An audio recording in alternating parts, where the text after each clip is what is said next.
창세기의 말씀 계속 함께 살펴보고 있습니다. 이제 아브라함의 이야기가 계속 되고 있다가 서서히 이제 그의 시대가 끝나고 있음을 보여주고 있죠. 그의 아내 사라의 이제 이 땅에서의 마지막 모습이 나옵니다. 이제 사라가 90세 때, 아브라함은 또 100세 때, 굉장히 말도 안 되는 나이지만 하나님의 은혜로 이삭을 낳게 된 후에 이제 한 37년 정도를 그 아들과 함께 살았던 것으로 보입니다. 그리고 나서 이제 삶을 마감하게 되는 거죠. 그래서 그 사라의 장래에 대해서 오늘 상세히 다루고 있는데, 사실 이제 말씀을 보면서 사람은 다 누구나 죽고 누구나 그런 어떤 장례를 치르기 때문에 그게 어떤 특별한 의미를 지닐까라는 생각을 했는데요. 오늘 이 23장이 전체를 통틀어서 그 사라의 장래에 대해서 그리고 있습니다.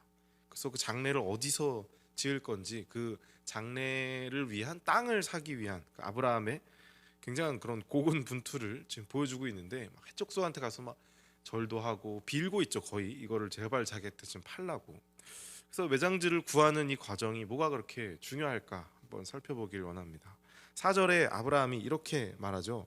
나는 당신들 중에서 나그네요, 거류하는 자니 당신들 중에서 내게 매장할 소유지를 주어 내가 나의 죽은 자를 내 앞에서 내어다가 장사하게 하시오. 처음에 이제 본인에 대한 굉장히 낮추는 말을 합니다. 나는 거류자고 뭐 이렇게 땅이 없는 자니까 당신들 중에 있는 땅 중에 나에게 좀 팔으라. 그러니까 해족속이 이렇게 대답하죠. 다 가지시라고. 원하는 땅 뭐 어느 곳이든 괜찮으니까 그냥 가서 묻으시라. 그걸 누가 금하겠습니까? 이게 굉장히 좀 친절하게 대답을 합니다. 아마 뭐 당시 아브라함과 해족속 사이가 굉장히 좋았던 것으로 보여요. 또 아브라함도 한 힘을 또 하는 사람이었기 때문에 그들 사이에서 어떤 갈등이나 이런 게 없이 사이가 좋으니까 땅 필요하다니까 뭐 우리가 남이가 하면서 땅도 뭐 주려고 하고 있었나 본데, 이게 사실 그 어투를 잘 보면은 땅을 그들에게 아브라함에게 완전히 소유지로 준다는 그 말투보다는 그냥 마음껏 쓰시라, 약간 이런 거예요. 괜찮아요, 쓰세요, 뭐 이런 느낌인데, 근데 사실 나중에 신명기나 뭐 여호수아에도 여러 번 나옵니다. 이 이스라엘 백성에게 있어서, 특히 이제 하나님께 있어서 해족속은 천하에서 제하여 버리라라고 이제 할 정도로 이들은 하나님께 있어서 철천지 이제 원수입니다. 나중에도 그렇지만. 그래서 만약 아브라함이 단순히 그 장래의 자리가 당장 필요해 갖고 그런 요청을 했다면 아마 이 호의에 그냥 좋게 반응했을 것 같아요. 아, 그런가요? 그러면 알겠습니다. 그럼 어디 아무데나 그냥 묻으면 될까요? 양지 바른 곳에. 이렇게 그냥 했을 텐데, 아브라함은 굉장히 단호하고 좀 그의 반응이 왜 이렇게 좀 답답하나 싶을 정도로 절대로 그냥 받지 않습니다. 무조건 그것을 돈 주고 사서 그걸 내가 소유하겠다라는 거가 굉장히 반복적으로 나와요. 그 좀 집착에 가까울 정도로 이걸 내가 소유하겠습니다라고 하는 겁니다. 지금 이 해족속이 차지하고 있는 그 땅이 어디냐면 바로 가나안 땅입니다. 가나안 땅. 그 말은 곧 아브라함에게 있어서는 하나님께서 약속하신 땅 아닙니까? 너가 가나안 본토 친척을 떠나 그 가나안 땅으로 갈지어다라고 아브라함이 이제 75세 때 하나님의 부르심을 받고 이제 쭉 지내온 것인데, 한 25년 정도 기다린 다음에 100살 때에 그 기다림 끝 아들을 얻었습니다. 너에게 큰 민족을 줄 것이라 했는데 딸랑 그 아들 하나 얻은 거예요 지금. 그리고 사실 땅도 약속을 받았거든요. 막 몇 번이나 하나님은 그 땅을 보여주시면서 네가 오늘 여기부터 걷는 모든 그게 너한테 줄 땅이야 막 몇 번 반복하시는 그런 장면을 우리가 확인하지 않았습니까? 근데 아직 아들은 이제 받았는데 족속까지는 모르겠고 아직 이제 아들은 받았어요. 근데 처음 약속하신 땅에 대해서는 지금 사실은 받은 게 없는 겁니다. 거의 60년 가까이 그 가나안 땅에서 유목 생활을 하면서 살고는 있는데 아직 아브라함에게는 그 땅이라 할 만한 곳을 얻은 적이 없다는 거죠. 그 와중에 이제 사라가 먼저 세상을 떠납니다. 자신도 이미 충분히 늙은 상황이고 물론 몇십 년 더 살긴 하지만 언제 본인이 숨을 거둬도 이상하지 않을 그런 나이에 이제 찼어요. 아들은 얻었지만 아직 땅은 없는 그 상황. 이 와중에 사실 아브라함에게 이제 그 땅을 소유하는 것이 뭐 얼마나 큰 의미가 있었을까라는 생각도 해봤습니다. 물론 본인이 그런 약속을 하나님께서 주신 것도 있지만 이미 아브라함은 이삭까지 하나님께 바칠 정도로 믿음이 상당히 성숙한 상황이었거든요. 근데 그 상황에서 굳이 내가 이제 죽기 전에 내 땅을 조금이라도 얻어야지라고 하면서 그 땅을 하나님께 약속의 대가로서 이렇게 좀 얻으려고 했나? 그래 보이진 않는다는 것입니다. 그렇다면 아브라함은 본인의 그 죽기 전에 마지막 그 소원을 이루기 위해서, 약속을 이루기 위해서 땅을 얻은 게 아니라면 지금 이렇게 그 막벨라 그 마물의 땅을 얻으려고 하는 이유가 단순히 본인의 욕심이라기보다는 이제 다가올 그 미래의 후손이라든지 아니면 하나님의 온전한 뜻을 이루기 위해서 이렇게 땅에 집중하고 마물의 땅을 구매하려 하고 있다는 것을 알 수 있다는 것이죠. 어쩌면 아브라함은 누구보다 하나님의 일하심을 그 당시에선 잘 아는 사람입니다. 하나님과 직접 소통을 몇 번이나 했었고, 또 그 이삭을 바치는 22장에서 봤지만 굉장히 그 하나님의 그 믿음의 칭찬을 받은 사람 아닙니까? 그래서 뭐 자신의 방법으로, 능력으로 여러 번 이제 하나님의 그 약속을 잃어보려 했다가 또 뭐 이세벨이라는 결과를 얻어서 큰 혼란을 겪기도 하고, 또 아내를 2번이나 이렇게 다른 곳에 넘겼다가 또 그거 하나님께서 다시 막 이렇게 메이크업 해주시느라 여러 가지 또 사건을 겪고 혼란도 겪고 여러 가지 그런 본인의 능력과 방법으로 하려고 했다가 시행착오를 겪음으로써 야, 이게 내 마음대로 뭔가 하려고 해서 되는 것이 아니구나라는 것을 여러 번 경험하고 알고 있었을 것입니다. 그 와중에 이제 아내 사라도 죽었고, 야, 그래서 이게 하나님의 일하심이라는 게 이런 거구나. 이삭을 얻는 과정은 말할 것도 없죠. 확실하게 알았던 사람이었다는 것이죠. 그래서 사실 이 땅에 대해서는 아브라함은 뭐 그렇게 조급해한다거나 하나님 도대체 언제입니까? 이 땅입니까? 저 땅입니까? 막 물어보는 그런 장면이 잘 보이지 않습니다. 아마 생각은 했겠죠. 하나님 땅을 주신다 했는데 뭐 언제 주실 건지 겸손하게 겸허하게 기다렸던 것 같습니다. 그런데 굳이 이렇게 마지막 땅에서 땅을 고집스럽게 차지하려는 게 단순히 그 아내의 사라의 마지막을 막 잘 보내기 위해서 그렇게 장례를 잘 치르기 위함이 아니라 그는 믿음의 사람이었기 때문에 그의 이 땅을 구함, 땅을 소유하고자 함, 그것은 지금 이 땅의 일을 구하는 것이 아니라 하늘의 것을 구하는 것으로 보여야 한다는 것이죠. 그렇기에 여러분, 그는 이 땅을 반드시 차지해야만 했던 이유가 있습니다. 그것도 공식적으로 누구도 반박할 수 없을 정도로 그 이제 하나님께서 나중에 훗날 철천지 원수라고 했던 그 해족속에게 모든 사람 공적인 그 어떤 광장에서 이 땅은 곧 이제 앞으로 나의 땅이다라고 누구도 반박할 수 없을 만큼 강조하면서 오늘 말씀을 읽었지만 그렇게 땅을 사야 하는 이유가 있었던 것이죠. 지금 이 대화가 이루어지는 곳이 잘 보시면 10절에 에브론이 헷족속 중에 앉아 있더니 그가 헷족속 곧 성문에 들어온 모든 자가 듣는 데서 이렇게 강조를 하죠. 성경에서 아브라함에게 대답하여 이르되, 당시 이제 고대 근동 사회에서 이제 성문이라고 하면 그곳에서 이루어지는 어떤 재판이나 계약 체결 때 주로 사용되는 그런 공공 장소였다는 겁니다. 그러니까 지금으로 치면 어떤 방송국 라이브 방송, 생방송 모두가 지켜보는, 모두의 이목이 주목하는 지금 그런 곳이에요.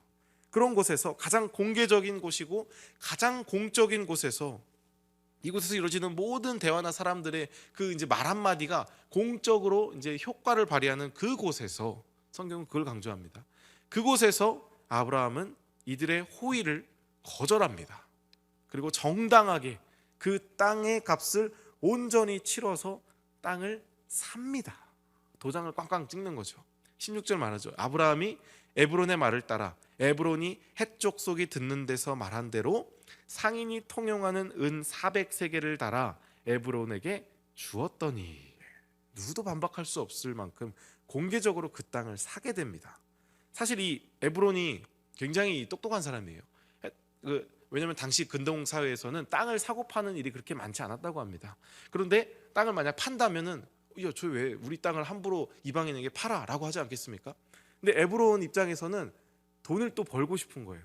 그래서 이 당시 땅값 기준으로 터무니없는 가격을 아브라함에게 부른 겁니다. 원래는 뭐 예를 들어 100세겔인데 400세겔을 은 400세겔을 달라고 이렇게 제시를 한 거죠. 그러므로 본인도 난 이 땅을 팔 생각이 없다라는 것을 어쩌면 공개적으로 또 보여준 것인데, 아브라함은 그 땅을 가격을 예, 사겠습니다.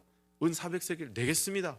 라고 하면서 에브론 입장에서도 자기가 이제 평판도 지켰을 뿐더러 돈도 번 그런 상황이고, 그런데 아브라함은 그게 뭐 100세겔이건 200세겔이건 400세겔이건 뻥튀기 된 가격이건 상관없이 그 땅을 구매합니다. 그래서 18절에도 반복해서 강조하죠. 성문에 들어온 모든 헷족속이 보는 데서 아브라함의 소유로 뭐라고요? 확정된지라. 확정된지라. 이 모든 이 사고 파는 모든 것들이 공식적이었다는 것을 계속 말합니다. 아브라함의 소유로 확정된지라. 20절에도 나오죠. 그 굴이 헷족 속으로부터 아브라함이 매장할 소유지로 확정되었더라. 그러면서 이제 23장이 끝납니다. 그래서 이제 그 금방 당시 그 시대에서 누구도 반박할 수 없을 만큼 확실한 증인들이 있고, 이 땅은 이제 아브라함의 땅이 되었음을 성경은 계속해서 강조하고 있습니다. 왜 이게 이렇게 중요한 것일까? 성경이 이렇게 강조하는 이유가, 오늘 이 말씀이 사실상 하나님께서 아브라함에게 주시기라 하고 하신 그 땅, 가나안 땅에 대한 첫 공식적인 소유를 말하고 있거든요. 하나님이 땅을 이렇게 막 주신다고 했지 않았습니까? 근데 이제 오늘이 이 땅에 사라가 죽고 나서 장례지를 구하면서 그 마므레 땅 막벨라 굴이 공식적인 첫 아브라함의 땅이 됐어요. 특히나 이제 이곳이 마므레 막벨라 굴이라고 나왔는데 아브라함에게는 굉장히 의미 있는 곳입니다. 성경을 굉장히 집중해서 보면 이 땅이 어떤 곳인지 잘 알 수 있습니다. 이게 지금 헤브론에 있는 지역인데 이전에 롯과 갈라지고 13장에서 아브라함이 처음 정착해서 이제 롯은 소돔과 고모라 땅으로, 그것이 보기에 하나님의 땅과 같고 뭐 애굽 땅과 같더라, 뭐 젖과 꿀이 끓는, 그렇게 말하면서 롯은 그 세상을 보고 가지 않습니까? 그러나 아브라함은 그 반대로 갔을 때 거기서 바로 처음 정착해서 하나님께 제단을 쌓은 곳이 헤브론 마므레입니다. 그리고 하나님이 그곳에서 땅에 대한 약속을 또 하시죠. 그리고 나서 17장에서 아브라함이 헤브론 마므레에 있을 때 하나님이 아브라함과 또 약속을 합니다. 할례를 하라고 하시고, 그리고 나서 뒤에 땅에 대한 약속을 또 하세요. 그러니까 자손을 준다라고 약속을 하시죠. 하나님은 사실상 계속 보여주신 겁니다. 이 땅이야, 앞으로 너의 땅이 될 거야 라고 하면서. 그리고 창세기 18장에서 또 나옵니다. 아브라함이 마므레 상수리 나무에 있을 때라고 나오죠. 18장에. 그때 이제 사람 셋이 나타나서 그 여호와 천사들이죠. 아브라함이 그들에게 절을 하고, 거기서 이제 다시 너희가 내년에 다시 올 건데 사라에게 1년 안에 아들을 얻을 것이다. 그래서 그 수태고진 아닌가요? 아무튼 그 약속하신 아들에 대한 약속을 한 곳이 바로 또 여기 마므레 땅입니다. 그러니까 아브라함에게 있어서는 굉장히 의미 있는 땅이고, 하나님과 반복적으로 소통을 했던 곳이고, 그 땅에 대해서 반복적으로 약속을 받은 교제의 장소였던 것이죠.